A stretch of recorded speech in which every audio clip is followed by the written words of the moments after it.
আসসালামু আলাইকুম এভরিওয়ান, আশা করি সবাই ভালো আছেন। এখন কিন্তু সকালবেলা নয়, দুপুরও নয়, এখন হচ্ছে বিকালবেলা। আর পাখির কিচিরমিচির শব্দ শুনে অনেকে হয়তো ভাবছেন খুব সকাল সকাল আমি ছাদে এসেছি, কিন্তু তা নয়। আমাদের এখানে কিন্তু একটু পাহাড়িয়া পাহাড়িয়া জায়গা, প্রায় সারাদিনই পাখির কিচিরমিচির ডাক শোনা যায়। চলে আসলাম আমার চারা গাছের কর্নারে আপনাদের সাথে একটু শেয়ার করতে, আর আমার কিছু কাজও আছে। সবাইকে অনেক অনেক শুভেচ্ছা জানাই আমার গার্ডেন চ্যানেলের পক্ষ থেকে। এই যে আমার চারাগুলো একটু একটু বড় হয়ে গেছে। এগুলো হচ্ছে চন্দ্রমল্লিকার কাটিং লাগিয়েছিলাম, মেরিগোল্ডের কাটিং লাগিয়েছিলাম। কোনটা কোনটা এখান থেকে সরানো যায় রিপোর্টিং করতে হবে, তাই আমি আজকে করব।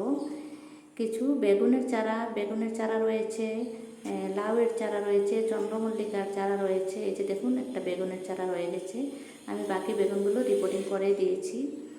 আর মেরিগোল্ড এখন তো লাগাতে নেই, অনেক দেরি আছে। এই গাছটা হচ্ছে পুঁইশিটিয়া, খুব সুন্দর একটা গাছ। এটার পাতাগুলো লাল হয়ে যায় শীতের দিনে, ফুলের মতন দেখা যায়।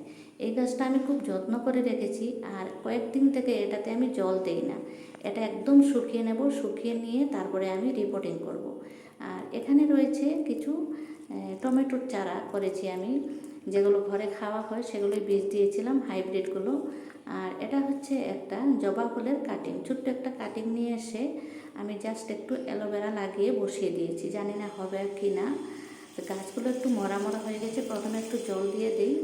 এখানে দেখুন আদা গাছ লাগিয়ে রেখেছি, এই আদাটাও আমি আজকে ফাইনাল পটে দিয়ে দেব।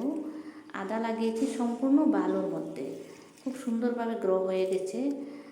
আশা করি আমার নেক্সট ভিডিওর জন্য সবাই অপেক্ষায় আছেন।